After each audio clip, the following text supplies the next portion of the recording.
Welcome, curious minds, to a world of knowledge and discovery. It's a pleasure to have you join us as we uncover the secrets of Jimmy Kimmel Live. Jimmy Kimmel Live, sometimes shortened to JKL, is an American late-night political satire talk show created and hosted by Jimmy Kimmel and broadcast on ABC. The nightly hour-long show is held at Hollywood Masonic Temple in Hollywood, California. It debuted on January 26, 2003 as part of Scks-led-out programming for Super Bowl XXXVII. For its first 10 years, Jimmy Kimmel Live aired at either the midnight or 12:05 a.m. before moving to 11:35 p.m. on January 8, 2013. Despite its name, the show has not regularly aired live since 2004, when censors were unable to properly bleep censor a barrage of swearing from actor Thomas Jane. Jimmy Kimmel Live is produced by Kimmelot in association with ABC Signature. It holds the title as the longest-running late-night talk show on the network, having aired for more than 3 times as long as either The Dick Cavett Show or Politically Incorrect. Let's now turn our attention to history and uncover the fascinating insights it brings to the table. The show began on January 26, 2003, replacing Politically Incorrect. ABC had originally intended to give Jon Stewart his own late-night program following the network's long-running news program Nightline, but Kimmel was chosen instead. Because Nightline traditionally began at 11:35 p.m. Jimmy Kimmel Live and Politically Incorrect before it originally started after midnight. Jimmy Kimmel Live is Scks' first attempt at a traditional late-night talk show since its attempt to revive the Dick Cavett Show in the years. ABC had earlier attempted to directly compete with Scks' Tonight Show starring Johnny Carson in the years and years with The Les Crane Show, which was more of a serious interview program than light entertainment. The Joey Bishop Show, featuring Rat Pack member Joey Bishop with Regis Philbin as sidekick. The original Dick Cavett Show with Dick Cavett in a show that featured a mixture of cultural, popular entertainment and intellectual figures and was considered more highbrow than Carson, and even a short-lived revival of Scks Tonight starring Jack Paar under the name Jack Paar Tonight, which alternated weeks with Cavett in 1973. While Cavett was the longest-lasting and best remembered of these attempts, none seriously threatened the domination of The Tonight Show. Jimmy Kimmel Live was stunted early on by an ABC affiliate body which was fulfilling existing syndication contracts for post-local news sitcom repeats and entertainment news magazines, and thus delaying the show and making the Live title somewhat of a misnomer. Started behind the ratings of Late Show with David Letterman, The Tonight Show with Jay Leno, Late Night with Conan O'Brien, and The Late Late Show with Craig Kilborn, but gradually moved up in the ratings into 2004 and became a fairly strong competitor, capturing about half the audience of The Tonight Show with Jay Leno. Nightline, which premiered in 1979 during the Iran hostage crisis, was able to compete with The Tonight Show, particularly on days when there were major news events or ongoing crises. The growth and development of cable news and the emergence of the internet and the 24-hour news cycle eroded Nightline's originally unique and later preeminent position as a source for late-evening national and international news and its value as a counter-programming against Tonight and other late-night talk shows. As a result, on January 8, 2013, Nightline switched places on a schedule with Jimmy Kimmel Live. Since then, Jimmy Kimmel Live at 11:35 p.m. has been able to more directly compete with The Tonight Show and Scks' The Late Show. Following the subsequent retirements of Jay Leno in February 2014, David Letterman in May 2015, and Jon Stewart in August 2015, Kimmel became the third longest-serving current host in network late-night television after Conan O'Brien and Bill Maher. O'Brien's show ended in 2021, making Kimmel the second longest-tenured host after Maher.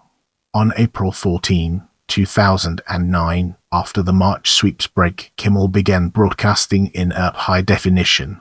On August 15, 2019, ABC and the show were fined $395,000 via settlement by the Federal Communications Commission (FCC) for misusing the Emergency Alert System (EAS) tone on the October 3, 2018 episode. At the start of 2019, when Hearst Television's newest affiliation agreement for their ABC affiliates kicked in and forced them to give up their ability to delay the program for extended local newscasts or syndicated programming, the show now airs across the network on most stations at 11:35 p.m. at PMCT. In May 2019, Kimmel and ABC agreed to extend his contract to host the show until 2022, which would be the show's 20th season. On March 16, 2020, the show suspended production due to the COVID-19 pandemic. 2 weeks later, on March 30, the show resumed production from Kimmel's house, resuming its original 12:05 a.m. timeslot. Nightline returned to 11:35 p.m. on April 13. Episodes were reduced to 30 minutes in length. Nightline moved to 12:05 a.m., followed by an encore of the 11:35 p.m. show. On June 18, 2020, Kimmel announced he was taking a hiatus from the show, a series of guest hosts filled in with 30-minute episodes until he returned with the new television season after hosting the 72nd Primetime Emmy Awards. This has since become a yearly tradition for the show's July and August shows under the more traditional hour format. On September 21, 2020, Kimmel returned to the show, which also resumed taping from the Hollywood Masonic Temple without a studio audience. The show also resumed its 60-minute format, with Nightline returning to 12:35 a.m. in January 2021, pursuant to guidance from the Los Angeles County Department of Public Works due to a local increase in cases. The show briefly returned to its at-home format. The show has since returned to full audience as restrictions were lifted, with the requirement that attendees have their full vaccinations. On September 20, 2022, ABC announced that Kimmel had signed a 3-year contract extension to continue as host and executive producer of the show. On January 26, 2023, the program celebrated Kimmel becoming the longest-serving late-night talk show host at that time. The Kimmel team has a loose tally of more than 3,500 monologues, 10,000 stars and 5 presidents that have been a part of the show over 2 decades. In the 20th anniversary show, the guests were the same headliners who were featured on that very first episode on January 26, 2003, George Clooney, Snoop Dogg and Coldplay. On February 21, 2024, Kimmel hinted that he will likely not renew his contract for further seasons after his current contract expires in 2026, meaning that the show may soon be coming to an end. When asked by the Los Angeles Times, Kimmel said, "I think this is my final contract. I hate to even say it, because everyone's laughing at me now each time I think that, and then it turns out to be not the case. I still have a little more than 2 years left on my contract, and that seems pretty good. That seems like enough."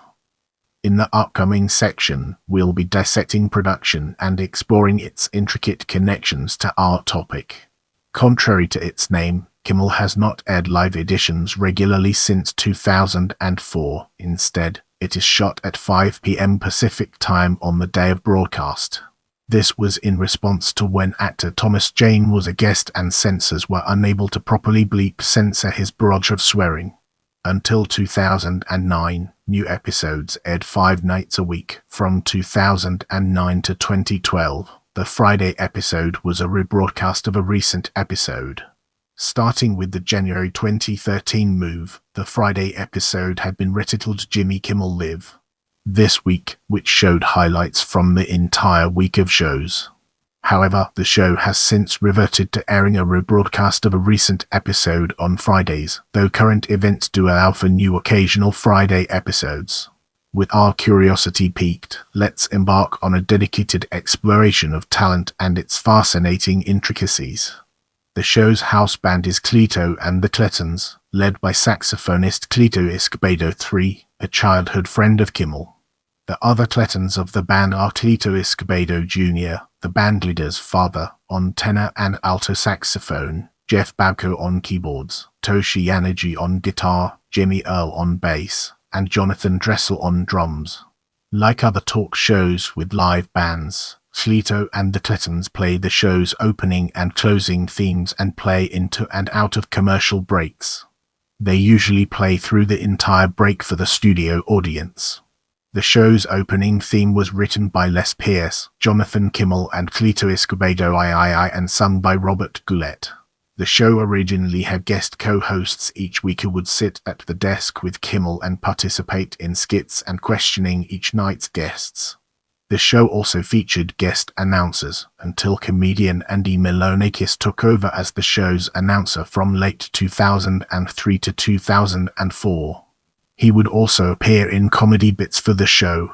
Then in 2004, Mighty Mighty Bosstones and the Defiant Band singer Dickie Barrett took over as the show's announcer when the Bosstones went on hiatus.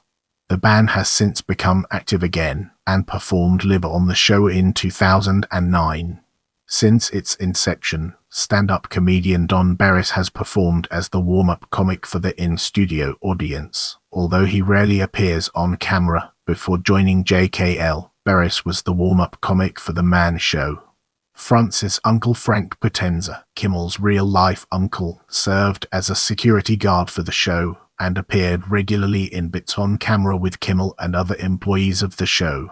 He was a New York City police officer and a personal security guard for Frank Sinatra. Potenza did not appear regularly from December 2009 through March 2010 due to illness. In the interim, he did appear on the 7th anniversary show on January 26, 2010. However, he later returned as a semi-regular. Potenza died on August 23, 2011, at the age of 77.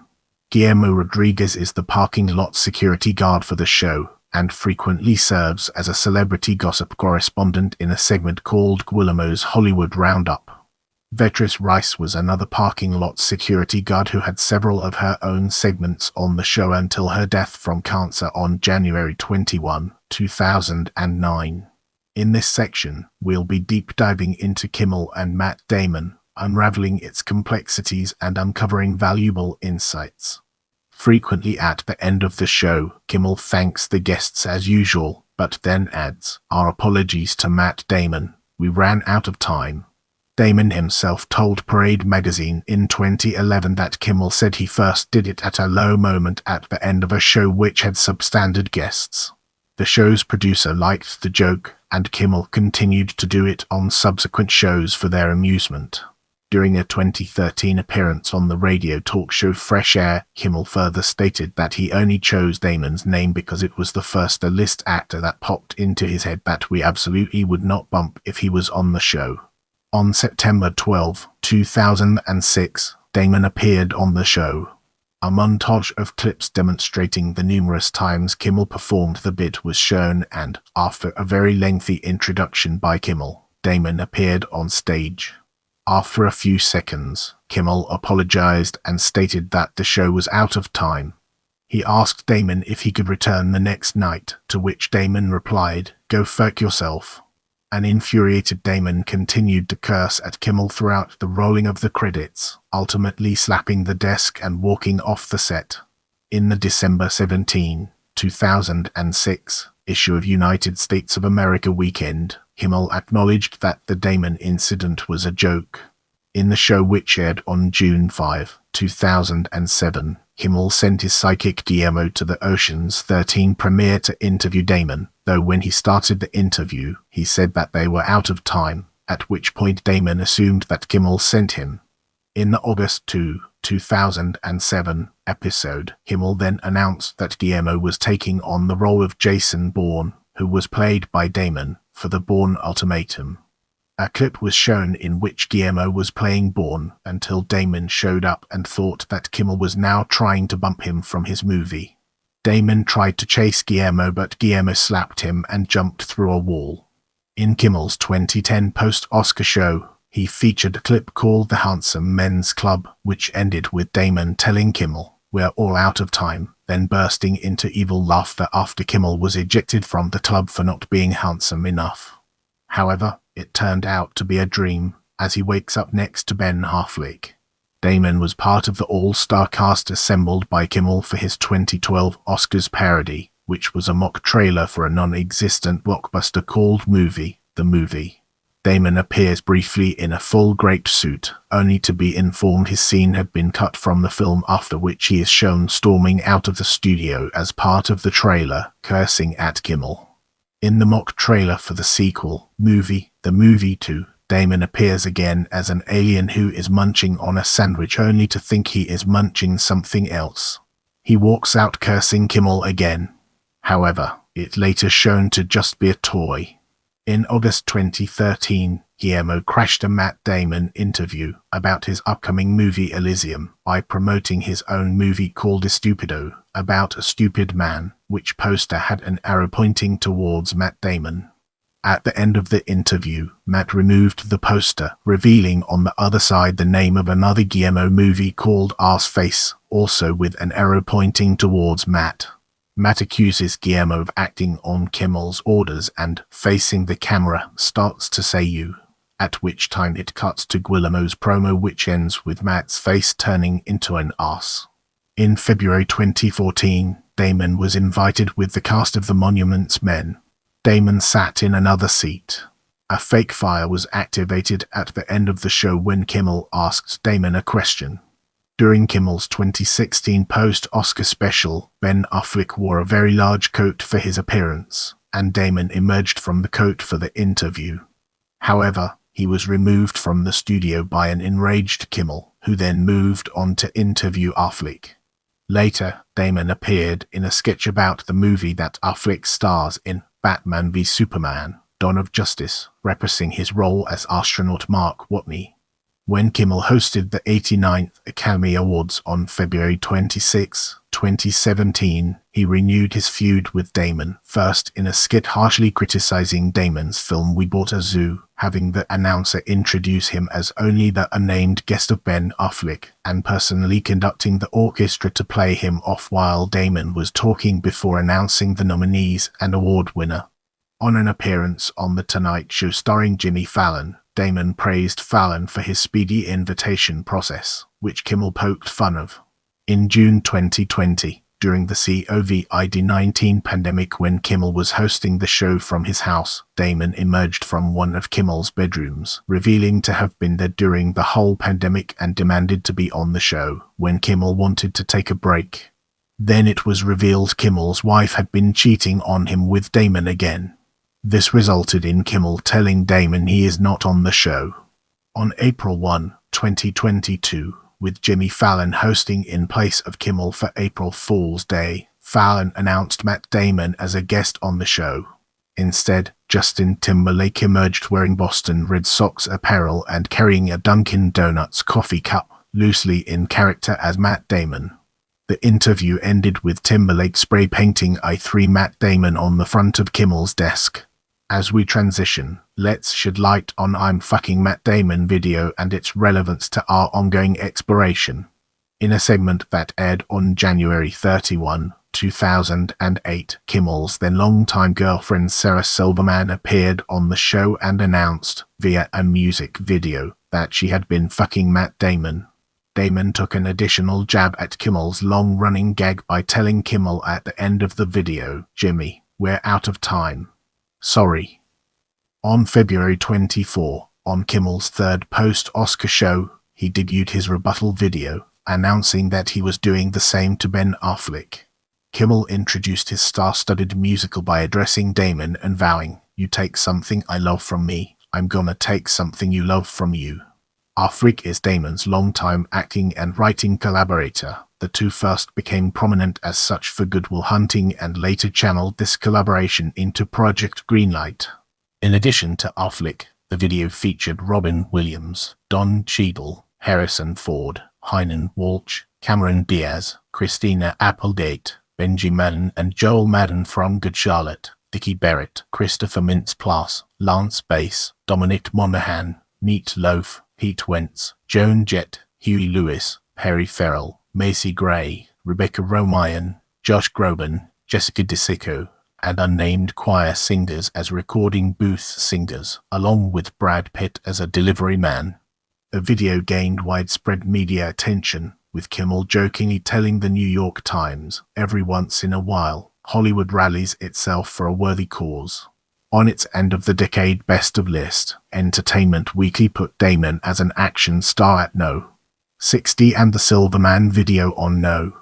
62, writing. A talk show host's famous comedian girlfriend confesses in a catchy song that she's stopping no. 60. Yeah, that'll go viral. In 2008, the segment won a Creative Arts Emmy Award for Outstanding Original Music and Lyrics. Get ready for an enlightening exploration as we dig into Jimmy Kimmel Sucks and understand its role in the broader context. For the 10th anniversary episode on January 24, 2013, Damon took over hosting duties. For the occasion, the show was renamed Jimmy Kimmel Sucks. The episode began with a sequence of clips showing Kimmel bumping Damon, and continued with Damon taking command of the show, while Kimmel was tied to a chair and gagged for the remainder of the episode. Damon then replaced Guillermo with Andy Garcia and banded a Cleto with Sheryl Crow, before bringing in Robin Williams to do the monologue. The show had numerous guests, including Nicole Kidman, Gary Oldman, Amy Adams, Reese Witherspoon, Demi Moore, and Sir Silverman, along with an on-screen cameo by Ben Affleck during Damon's monologue. There were also numerous taped pieces congratulating Damon on hosting, including by Jennifer Lopez, Sally Field, John Krasinski, Robert De Niro, Don Cheadle, Oprah Winfrey, and Kimmel's parents. Damon also revealed that Kimmel keeps bumping Damon out of jealousy. A clip shows Kimmel's unsuccessful attempts to audition for all movie roles that Damon played. At the episode's end, Damon turns the "we ran out of time" joke on Kimmel after asking Kimmel if he had anything to say. The episode was the highest-rated late-night show that evening, and ABC elected to rebroadcast it in primetime the following week. In the next portion, we'll be immersing ourselves in the realm of Leno Parody and examining its broader implications. During the 2010 Tonight Show conflict, Kimmel donned a grey wig and fake chin, performing his entire January 12, 2010, show in character as Jay Leno. With his bandleader, Cleto Escobedo, parodying Leno's bandleader Kevin Eubanks, Kimmel started out his monologue with "It's good to be here on ABC. Hey, Cleto, you know what ABC stands for? Always bump Conan." He also referenced the People of Earth letter written by Conan O'Brien, noting how O'Brien declined to participate in the destruction of The Tonight Show, commenting as Leno that "Fortunately, though, I'll burn it down if I have to." Leno called Kimmel the next morning to discuss the bit, and at the end of the call, Leno suggested he come over and appear on his show. When his booking department called to confirm his appearance on a 10 at 10 segment, Kimmel agreed immediately. When he received the questions for his January 14 appearance as "What's your favorite snack?" Junkford realized Leno intended to neutralize the scathing parody and paint the two as friends. Kimmel, however, was upfront with wanting to discuss the fiasco at hand, and upon his appearance, attempted to steer the questions that way. When asked about his favorite prank, he responded, "I think the best prank I ever pulled was, I told a guy once, 5 years from now I'm going to give you my show. And then when the 5 years came, I gave it to him and I took it back, almost instantly." Another example came from when Leno asked, "Ever order anything off the TV?" Kimmel replied, "Like when NBC ordered your show off the TV." Following similar remarks to more questions, Kimmel closed the segment with this comment, "Listen, Jay. Conan and I have children. All you have to take care of is cars. We have lives to lead here. You've got $800 million. For God's sakes, leave our shows alone." Leno never fought back and accepted the bit as comedy. He ascribed it as Kimmel attempting to score some publicity, but Leno's producer, Debbie Vickers, was furious. Kimmel discussed the appearance during an interview with Mark Maron for the latter's podcast in 2012. Kimmel stated that he felt O'Brien was not given a proper chance, but that he was also motivated by his own history with Leno. According to Kimmel, Leno had some years prior been in serious discussions with ABC about the possibility of jumping ship from NBC. During this period, Leno initiated a friendship with Kimmel, wanting to ensure that they would be on good terms if the move was made. Under that scenario, Leno would have taken Kimmel's time slot and become his lead-in. However, after Leno made the arrangement to remain at NBC, those conversations were gone, according to Kimmel. Realizing that Leno's relationship with him had been artificial, Kimmel felt worked over, reasoning that Leno was using the ABC discussions as a bargaining tactic to try to get his old job back. Get ready for an enlightening exploration as we dig into sets and understand its role in the broader context. The stage where the show is taped has gone through many changes, from the addition of a platform in front of the stage for Kimmel to do his monologue, to various stage backgrounds. In January 2005, the show's original set, at the TV studio in the Hollywood Masonic Temple, now known as the El Capitan Entertainment Center, which had video screens in the background and the band performing on the left side of the stage, was replaced with the current set, which has a city in the background.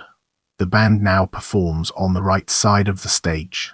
In the special February 25, 2007 episode of Jimmy Kimmel Live, the second after the Academy Awards show, the second set was slightly tweaked when an illustrated picture of a city, which was seen in the background from January 2005 to February 2007, was replaced with a collage of Los Angeles and Hollywood, including the adjacent Dolby Theatre, formerly Kodak Theatre, across from the studio where his show is broadcast from.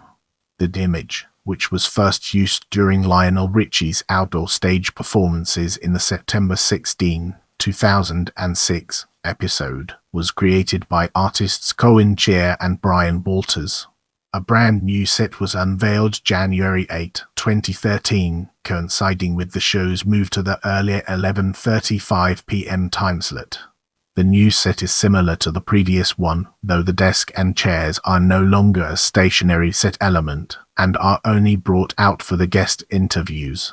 Later, the traditional city Duratrans was replaced with a large floor-to-ceiling curved video display known as the Wall of America, which most of the time displays the traditional background, but is now also able to be used for video pieces and bits, along with interviews, including ones where Kimmel is not at his desk. An instance of this was an interview through Cisco's Jabba guest with actress Viola Davis after the first season finale of How to Get Away with Murder in February 2015, where she was unable to fly to Los Angeles from the East Coast due to weather issues, which are branded under Cisco Systems as telepresence technology. The desk chairs component of the set is also not permanently staged, unlike most talk shows, being quickly built on stage only after Kimmel has finished his monologue, skits and bits at center stage, a build-out scene every episode in a split commercial break where Kimmel is seen interacting with the audience during it. As we venture forward, let's examine music in detail and gain a deeper appreciation for its significance. The Jimmy Kimmel Live concert series segment comprises a musical performance at the end of the show, which is performed either in a more intimate space on the second floor of the Masonic Temple, or a nearby outdoor stage, along with rare on-location performances, and since the pandemic, more often remotely performed. The musical performance was performed by numerous musicians including Slayer, Cypress Hill, Backstreet Boys, and Hapatai from Japanese TV show Wara Inu. Coors Light sponsored most of the show's musical performances from 2004 to 2006. In June 2005, the show partnered with Pontiac for its concerts, which were held on the Pontiac Garage outdoor stage in Hollywood. The Pontiac Garage campaign was created Leo Burnett worldwide for the show, including the Super Bowl XXXVII road trip in a Pontiac and the live advertisements to coincide with the launch of the Pontiac rebadged Holden VE Commodore. Pontiac was sponsored for 4 years until the sponsor's parent company, General Motors, filed for bankruptcy in 2009 and announced the termination of the brand.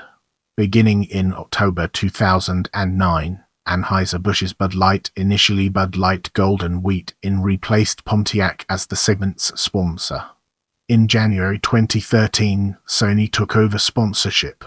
In 2014, AT took over sponsorship. Then in 2015, Samsung replaced AT as the segment's sponsor. In 2016, Crook replaced Samsung as the segment's sponsor, and in 2017, Mercedes-Benz became the segment's sponsor. In this section, we'll be deep diving into special broadcasts, unraveling its complexities and uncovering valuable insights. On occasion, a special live edition is broadcast, usually after major events like the Academy Awards, except in years where Kimmel has hosted the actual ceremony. From the show's debut in 2003 until 2022, about 4 to 7 half-hour basketball-themed broadcasts under the title Jimmy Kimmel Game Night aired at 8 p.m. ET, 7 p.m. ET on Sundays as lead-in programming to UK's coverage of the NBA Finals. This was discontinued in 2023 after the NBA moved up its wet night start times, making the game and pre-game show to fully air in prime time, with ABC adding special 30-minute episodes of the prank panel on Sundays. The Kimmel shows were also made more impractical by a writers' strike entering its second month. Let's zoom in on Cold Open and understand its implications. When the show aired at 12:05 ET, the show began with a 2-minute segment before the theme song and actual show.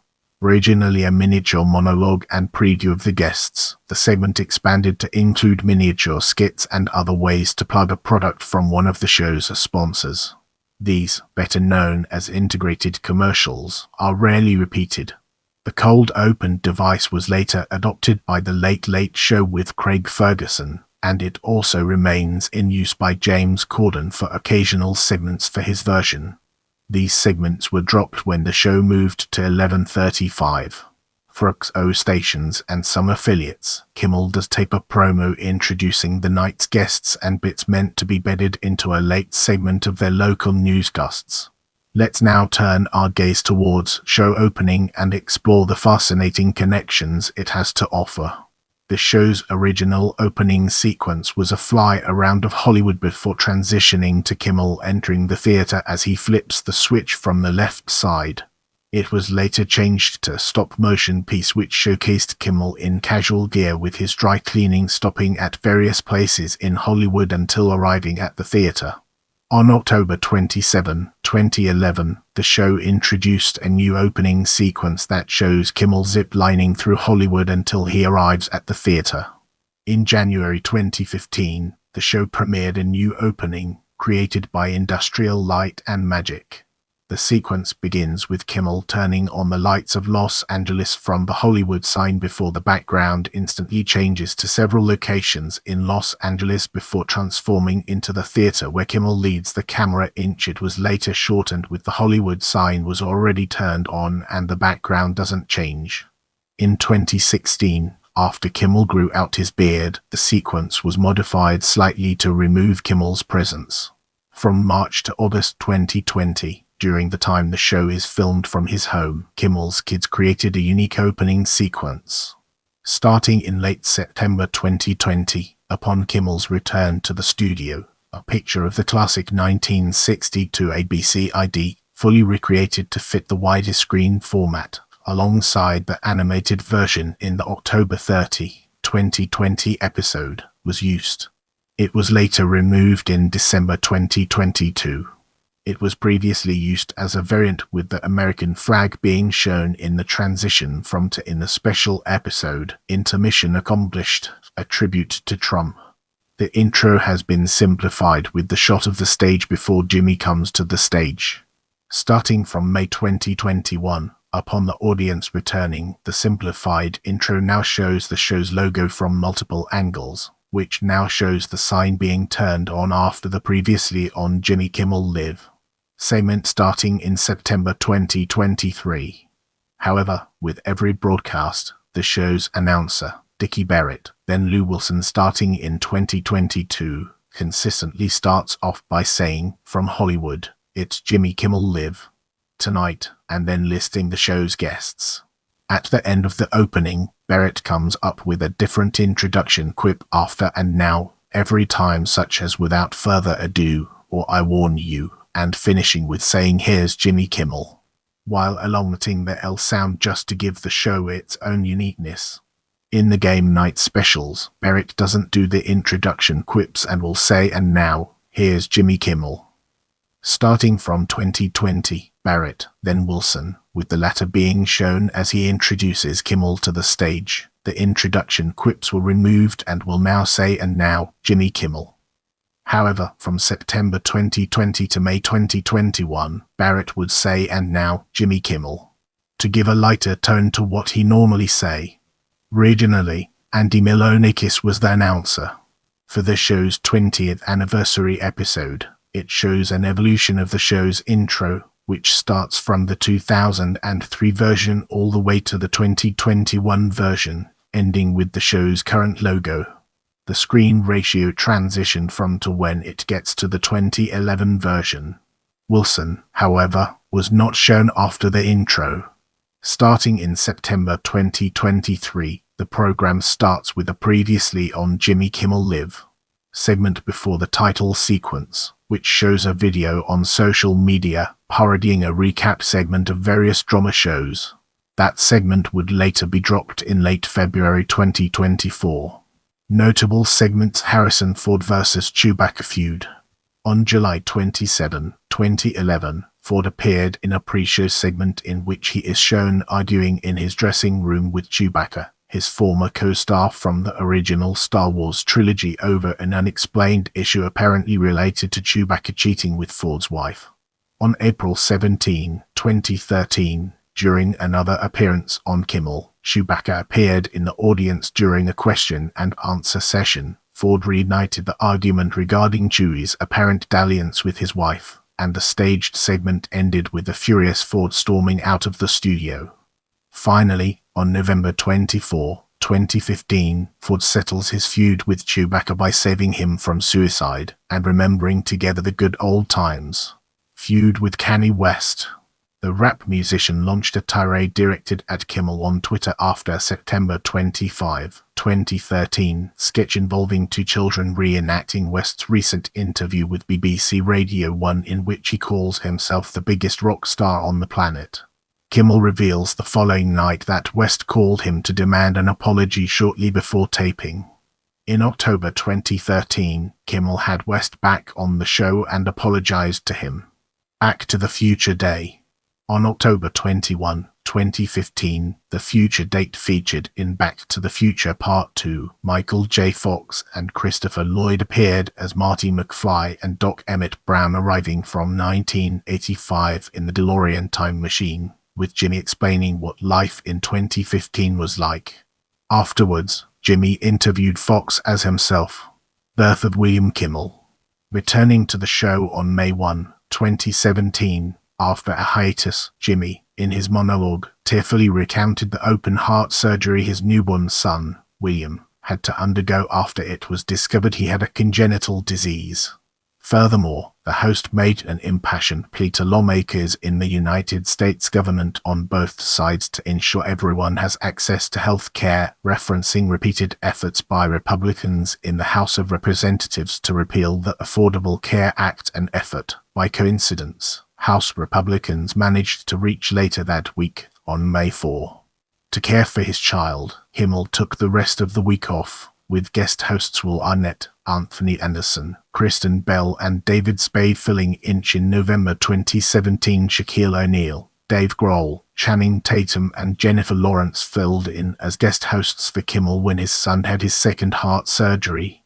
No studio audience.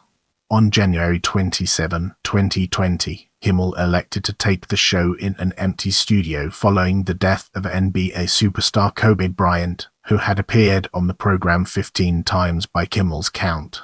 An emotional Kimmel explained that he didn't feel it was appropriate to do a comedy show under the circumstances and instead spent the hour reflecting on Bryant's legacy. Guest host Pete Buttigieg. On March 12, 2020, former Democratic presidential candidate and South Bend, Indiana Mayor Pete Buttigieg guest hosted the program. Buttigieg delivered the opening monologue, interviewed actors Patrick Stewart and Tony Hale, and briefly played the keyboard.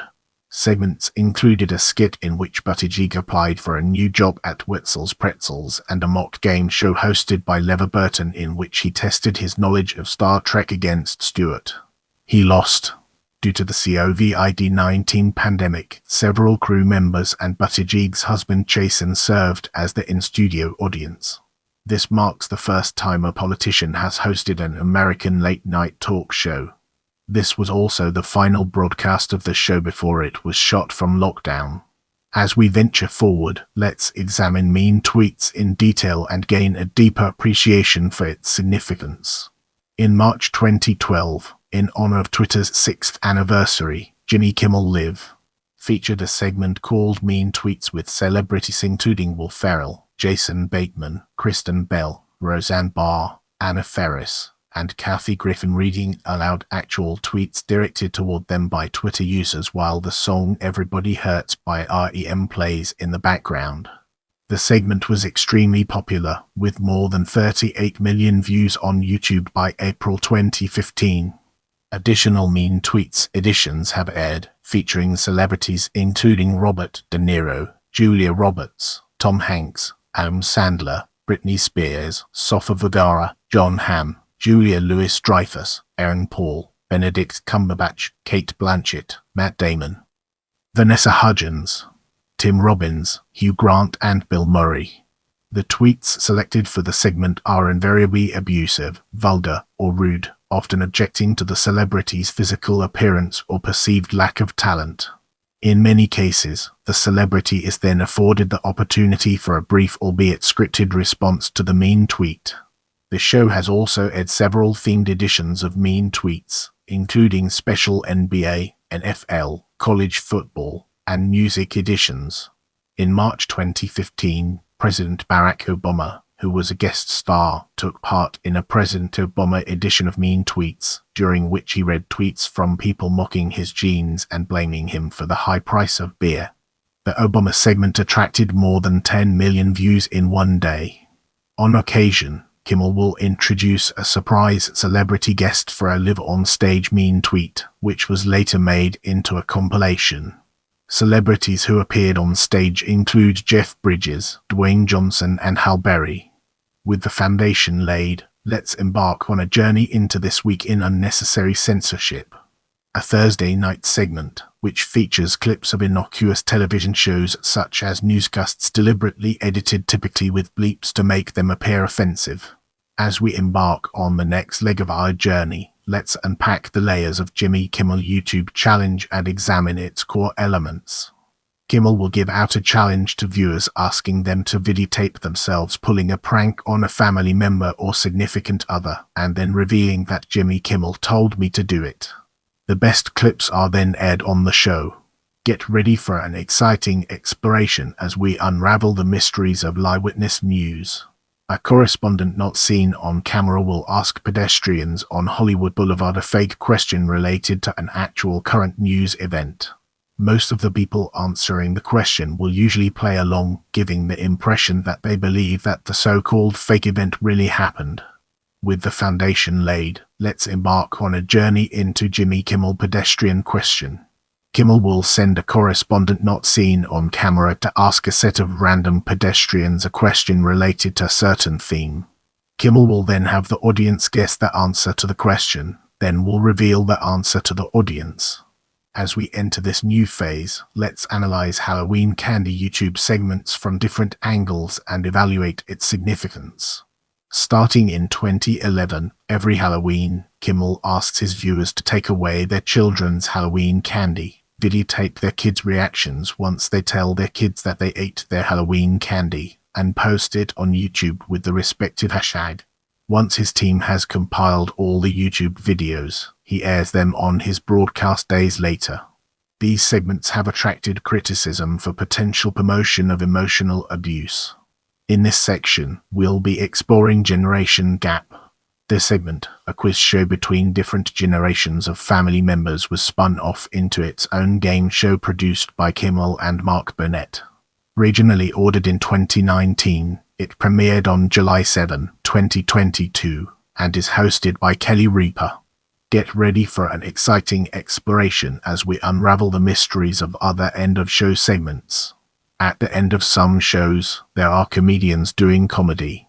This is occasionally seen in place of the Jimmy Kimmel Live concert series segment. Another end-of-show segment is the rarely seen Future Talent Showcase. In this section, we'll be exploring tonight's show with Jimmy Fallon Switch.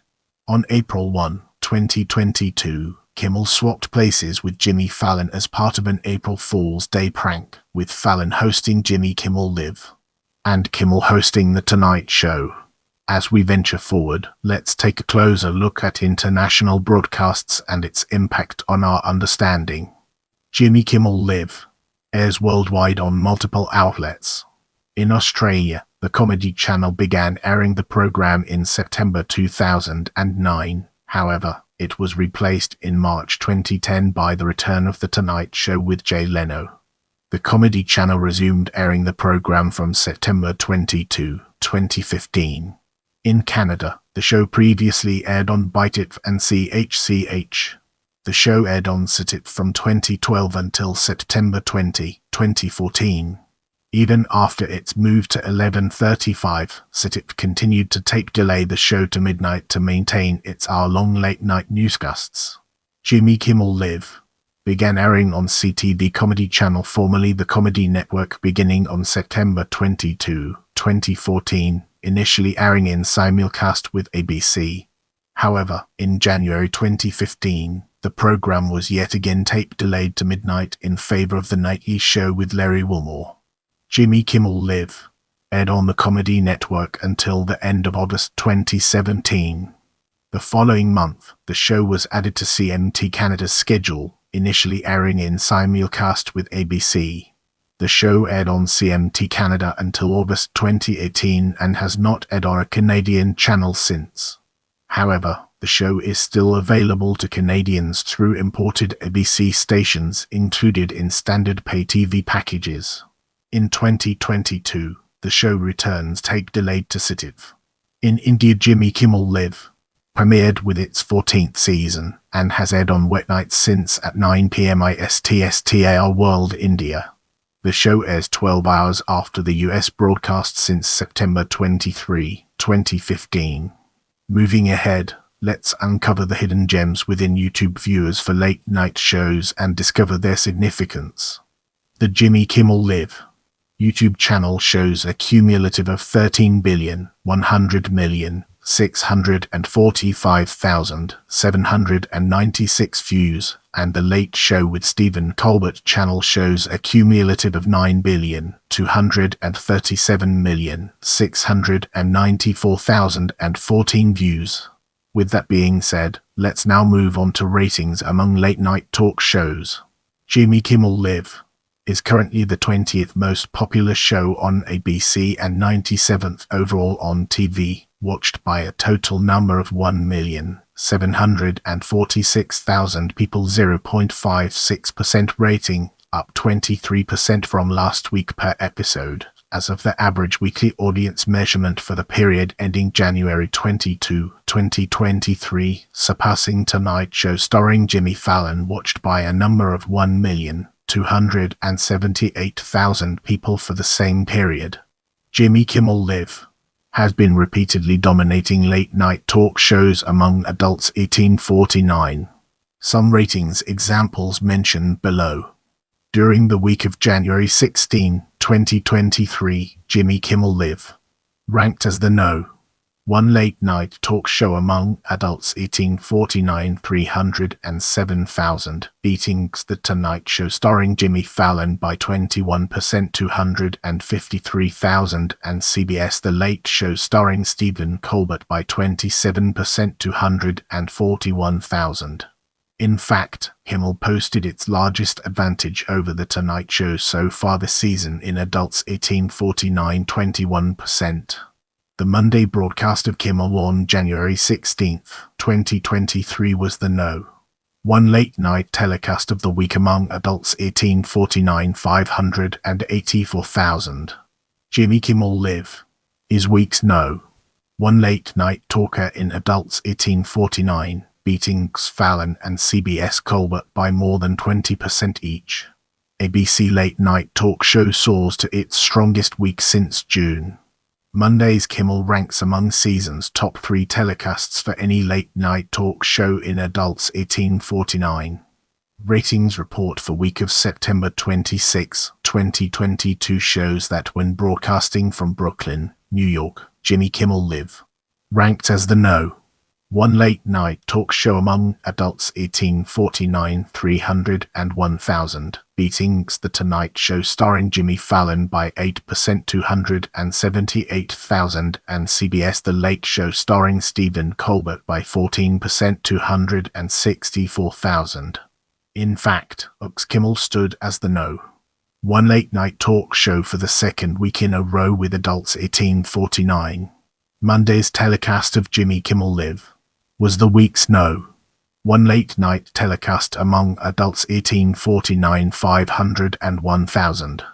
In fact, Kimmel claimed to have the week's top 3 late-night telecasts with its Monday 500 and 1,000 and Thursday 300 and 11,000 broadcasts, respectively. During the week of June 6, 2022, Jimmy Kimmel Live ranked as the No. 1 late-night talk show for the 2 weeks in a row among adults 18-49, 443,000, dominating The Tonight Show starring Jimmy Fallon by 62%, 274,000, and CBS The Late Show starring Stephen Colbert by 74%, 254,000. For the 2020-21 television season, Jimmy Kimmel Live beat The Tonight Show in total viewers. The ABC show beat the NBC show across all viewers. Season Nielsen rating tied with for 1.75, 1.6 Last Call with Carson Daly 1.5, 1.6, 1.84, 1.7 The Late Late Show 5 The Daily Show 3 The Late Late Show 4 3 1.8 2.5 2.6. In this section, we'll be peeling back the layers of Detroit sports violence to reveal its true essence. During Game 2 of the 2004 NBA Finals in Detroit, Kimmel appeared on X's halftime show to make an on-air plug for that night's episode. He suggested that if the Detroit Pistons defeated the Los Angeles Lakers, they're gonna burn the city of Detroit down, and it's not worth it. Kimmel was referring to the violence that erupted in Detroit after the Tigers won the 1984 World Series. Officials at Detroit's ABC affiliate, WXYZ-TV, immediately announced that night's show would not air on the station. Hours later, ABC officials followed suit and pulled that night's show from the entire network. Kimmel issued a tongue-in-cheek apology at first, saying that if the Lakers win, I plan to overturn my own car. Scks then news director Andrea Paquet-Taylor rejected the apology, saying that Kimmel tried to turn it into another bad joke. Kimmel apologized again, saying he failed to take into account the embarrassment many Detroiters still felt about the 1984 violence. The second apology was enough for ABC to reinstate the program the following evening. Kimmel would later broadcast a series of shows from Detroit in an effort to make amends. Brace yourself for an in-depth analysis as we navigate through Kids Table China comments and its far-reaching implications. During the October 16, 2013 episode, Kimmel held the Kids Table segment to invite several-year-old children to discuss the U.S. debt problem. We owe the Chinese a lot of money, $1.3 trillion. A boy immediately suggested to kill everyone in China. This comment elicited some laughter from the audience, and Kimmel laughed it off and commented, "That's an interesting idea." He later asked, "Should we allow the Chinese to live?" The boy stuck to his answer. The show has drawn fire from offended Asian Americans and Chinese citizens. An online poll showed that 90% of the respondents were angered, saddened or guarded about the show. Overseas Chinese communities and domestic Chinese citizens alike have rallied together and created a petition to the White House and a campaign on Facebook boycotting Kimmel's decision to air the comment on his show and asking that the show be investigated for its promotion of genocide and racism against the Chinese. The petition demanded that ABC should cut the show and issue a formal apology. The petitioner argued that kids might not know any better. However, Jimmy Kimmel and Scks management are adults. They had a choice not to air this racist program, which promotes racial hatred. Meanwhile, not all viewers of the parody found it objectionable. Scks, a professor at the School of Humanities at Fudan University, believed that some were reading too much into comments from a child, and the show reflected Americans' anxiety on the debt crisis to some extent. The clip of this segment has since been removed from Kimmel's YouTube account, but can still be seen when viewing the entire episode. On November 7, 2013, the White House petition had drawn more than 100,000 signatures. The White House was expected to review the filing and issue some sort of public response for petitions that gather enough support to pass the 100,000 mark. With respect to the petition, White House spokesman said, "Every petition that crosses the threshold will be reviewed by the appropriate staff and receive a response." ABC first sent an apology letter to the 80/20 Initiative, an organization promoting equal opportunities for Asian Americans, for allowing the comment "Kill Everyone in China" to air.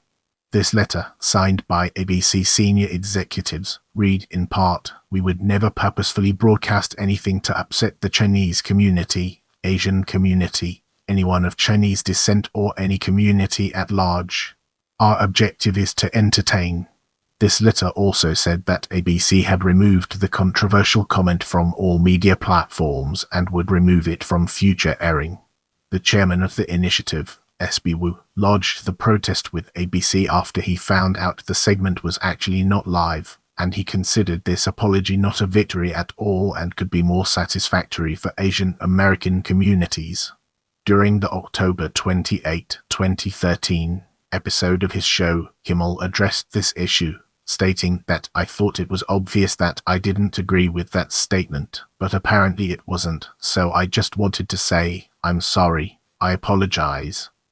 On October 28, 2013, Asian Americans marched through the streets of San Francisco protesting about Kimmel's show and his supposed condoning of genocide.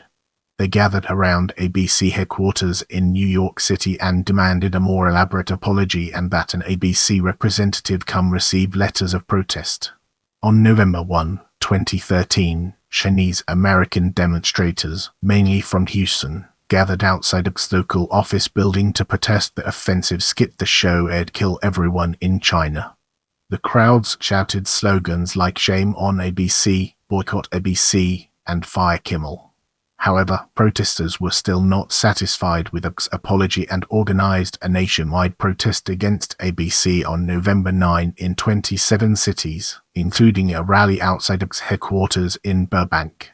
The initiative, however, accepted Scks' November 8 apology and has said it would like to build bridges with ABC.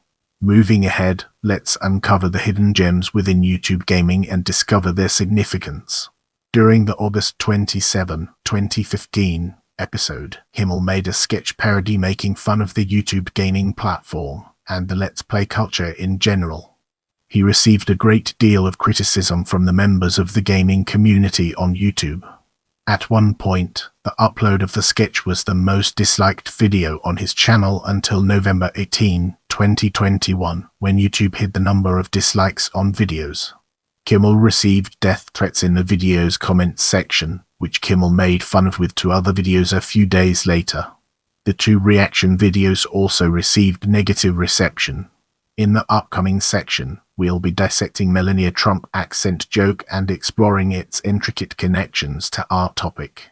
In an April 2018 segment, Kimmel made a joke about First Lady Melania Trump's pronunciation of words while reading to children at an annual White House Easter celebration. The comments offended some viewers who objected to jokes about Trump's Slovenian accent. The comments led to a Twitter feud between Kimmel and pundit Sean Hannity. Hannity called Kimmel a despicable disgrace and ass clown. Kimmel rejoined that Hannity was the whole ass circus. Kimmel made comments about the relationship between Hannity and President Trump. Kimmel later said, by lampooning Sean Hannity's deference to the president, "I most certainly did not intend to belittle or upset members of the gay community, and to those who took offense, I apologize. I will take Sean Hannity at his word that he was genuinely offended by what I believed and still believe to be a harmless and silly aside referencing our First Lady's accent." Kimmel said that his wife and son were the subjects of vile death threats as a result of his comments. "I hope you learned something new today. Let me know what you found most interesting in the comments below.